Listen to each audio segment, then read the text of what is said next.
बाहर बहुत तेज बारिश हो रही थी। बारिश के साथ साथ ओले भी गिर रहे थे। जनवरी के महीने में इतनी बारिश इससे पहले शायद ही किसी ने देखी हो। लता अपनी 5 साल की बेटी पूजा को लेकर कमरे के एक कोने में सिकुड़ कर बैठी हुई थी। बहुत ठंड है माँ, ऐसा लग रहा है कि जैसे ठंड हड्डियों में भी घुस रही है। इस बारिश ने तो सत्यानाश कर दिया। आज 1 रुपए की भी कमाई नहीं हुई, ऊपर से दवाई खरीदने में इतना पैसा खर्चा हो गया। दोनों की हालत बहुत खराब थी। उनका घर मिट्टी से बना हुआ था और लगातार ओले गिरने की वजह से घर टूट पड़ा। घर के अंदर बारिश का पानी घुसने लगा। देखते ही देखते घर के अंदर कमर तक पानी जम गया। हे राम, अब क्या करूं? हे भगवान, यही दिन दिखाने के लिए जिंदा रखे थे क्या? हमें भी उस दिन मार क्यों नहीं दिया? उस दिन मतलब 2 महीने पहले की बात कर रही थी लता। 2 महीने पहले एक भयानक हादसा हो गया। उससे पहले सब कुछ ठीक ठाक था। लता का पति रमेश बाजार में रिक्शा चलाता था।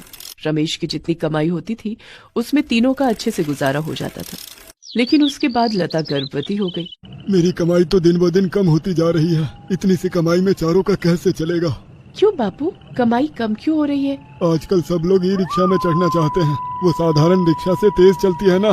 सोच रहा हूँ कि मैं भी एक ई रिक्शा खरीद लूँ। लेकिन पैसे कहाँ से आएंगे? उधार लूंगा। वैसे भी कुछ दिनों के बाद कोई साधारण रिक्शा में बैठेगा ही नहीं। रमेश ने महाजन से ई रिक्शा खरीदने के लिए 50,000 रुपए उधार ले लिए और उसके बाद उसकी कमाई दुगनी हो गई। लेकिन वो कहते हैं ना, किसी किसी इंसान के नसीब में सुख ज्यादा दिन नहीं टिकता है। एक शाम को रमेश ने लता से कहा, लता चलना, मेले से घूम कर आते हैं। कितने दिन हो गए हम कहीं घूमने नहीं गए। लता और पूजा मेले में जाने के लिए तैयार हो गए। रमेश दोनों को अपनी ई रिक्शा में बिठाकर मेले की ओर चलने लगा और तभी अचानक कहीं से एक महंगी गाड़ी तेजी से वहां और रमेश की ई रिक्शा को धक्का मारा। लता और पूजा रिक्शा से गिर गए। उन दोनों को ज्यादा चोट नहीं लगी, लेकिन रमेश के सर पर गहरी चोट आ गई। अरे ये क्या हुआ? क्या हुआ है आपको? क्या हुआ पापा, क्या हुआ? तभी गाड़ी से एक 25 साल का लड़का निकला। वो नशे में धुत था। उसने कहा, ए गरीब लोग, ये मेरी गलती नहीं है, ठीक है?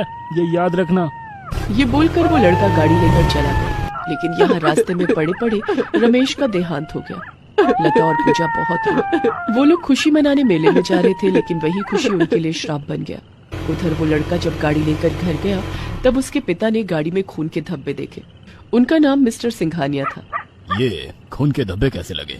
तब मिस्टर सिंघानिया के बेटे ने उन्हें सब कुछ बताया। ये सुनकर सिंघानिया साहब गुस्सा हो गए और अपने बेटे को जोर से एक थप्पड़ लगाया। तुझे शर्म नहीं आती? शराब के नशे में किसी गरीब को मार डाला। नहीं नहीं, मुझे इसका प्रायश्चित करना होगा। मिस्टर सिंघानिया रमेश के परिवार की खोज में लगे। इधर लता और पूजा इस शोक से उभरने की कोशिश कर ही रहे थे कि इतने में महाजन उनके घर आ गया। अरे आप यहाँ कैसे आना हुआ? कैसे आना हुआ मतलब? तेरे पति ने 50,000 रुपए उधार लिए थे, वो कौन चुकाएगा? चल पैसे निकाल। थोड़ा तो समझने की कोशिश कीजिए साहब, हम अभी कहाँ से लाएंगे पैसे? वो मुझे क्या पता, मैं तुझे 1 महीने का समय देता हूँ। पैसे नहीं देगी तो जान से हाथ धो बैठेगी। महाजन चला गया। लता ने गुल्लक निकाल कर देखा कि उसमें कुछ 50 रुपए ही पड़े थे। इसमें तो हमारे खाने के भी पैसे नहीं है, भला 50,000 रुपए में कहाँ से लाऊंगी? लता सोच में पड़ गई। अगले दिन वो ई रिक्शा लेकर रास्ते पर निकल गई। आपको कहाँ जाना है मालिक? मुझे ऑफिस जाना है। और कहाँ? आइए मैं छोड़ देती हूँ, 50 रुपए दे देना। पागल है क्या तू? औरत है और ऊपर से गर्भवती भी। जा भाग यहाँ से, मेरा टाइम खराब मत कर। लता को हर एक आदमी से रिजेक्शन मिला। पहले दिन लता की 1 रुपए की भी कमाई नहीं हुई। कोई बात नहीं माँ, धीरे धीरे होगा। आज हम दोनों पानी पीकर सो जाते हैं। दोनों पानी पीकर सो गए। फिर कुछ दिन ऐसे ही बीते। लता के ई रिक्शा में हर रोज 1-2 करके पैसेंजर बढ़ने लगे। 1 हफ्ते बाद महाजन फिर से आया। क्या रे, पैसों का इंतजाम हो रहा है ना? हाँ मालिक, मैं पूरी कोशिश कर रही हूँ। सिर्फ कोशिश से नहीं होगा, मुझे रिजल्ट चाहिए, रिजल्ट। लता को डरा धमकाकर महाजन चला गया। रात को बहुत ज्यादा ठंड पड़ गई। उन दोनों के पास एक पतली सी रजाई थी। उसी को लपेटकर वो दोनों सो गए। लेकिन वो रजाई भी फटी हुई थी। इसीलिए पूजा ने लता से कहा, माँ इस रजाई में बहुत ठंड लगती है, क्या आप एक नई रजाई खरीद कर लाएंगी? ठीक है बेटी, मैं लाऊंगी। लता ई रिक्शा लेकर रास्ते पर निकल गई। लेकिन तभी अचानक से बारिश आ गई। ठंड के मौसम में बारिश ज्यादातर नहीं देखी जाती। बारिश आने की वजह से लोग रास्ते से हट गए। रास्ता सुनसान हो गया। ई रिक्शे में बैठकर लता भीगती रही। अरे बारिश की वजह से सभी घर चले गए। अब मेरी कमाई कैसे होगी और रजाई भी कैसे खरीदूंगी? कुछ देर इंतजार करके लता भी घर लौट गई और तभी और जोर से बारिश आ गई। जोर जोर से बिजली कड़कने लगी। पूजा डर गई और लता का हाथ पकड़कर कमरे के कोने में बैठ गई। वो दोनों ठंड से सिकुड़ गए और तभी बारिश के साथ साथ ओले गिरने लगे और उसकी वजह से उनका मिट्टी से बना हुआ घर टूट पड़ा। कमरे में कमर तक पानी आ गया। बेटी, अब यहाँ रहकर कोई फायदा नहीं है, घर तो रहा नहीं, चल बेटी रिक्शे में चल। पूजा रिक्शे में बैठ गई और लता रिक्शा चलाने लगी।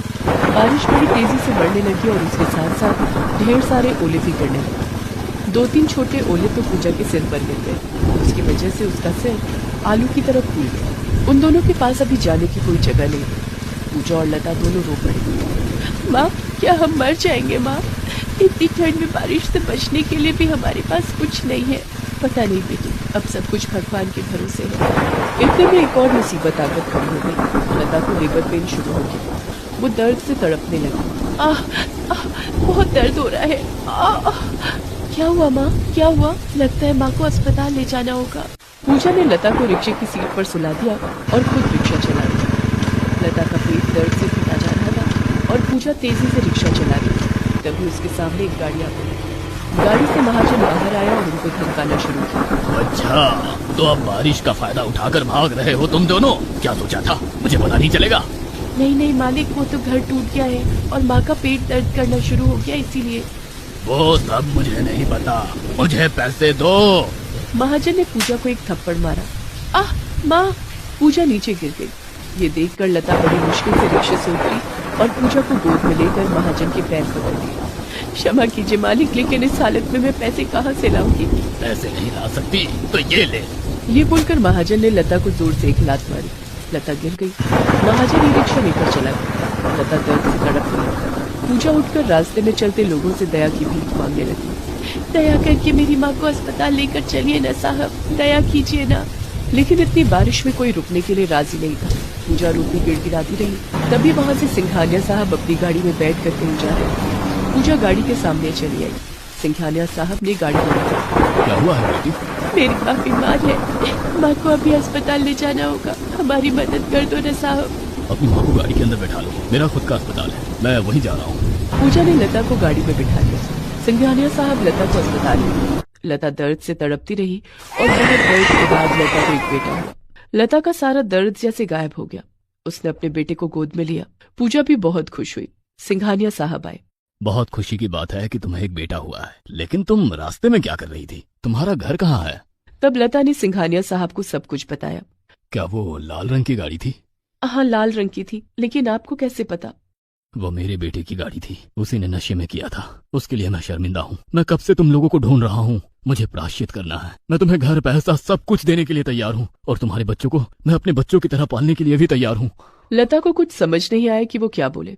अचानक से उसे जैसे सब कुछ मिल गया। लता के लिए सिंघानिया साहब ने घर बना दिया और उसे बहुत सारे पैसे दिए। सिंघानिया साहब ने दोनों बच्चों को स्कूल में भर्ती करवा दिया और इसके बाद से सभी खुशी खुशी रहने लगे।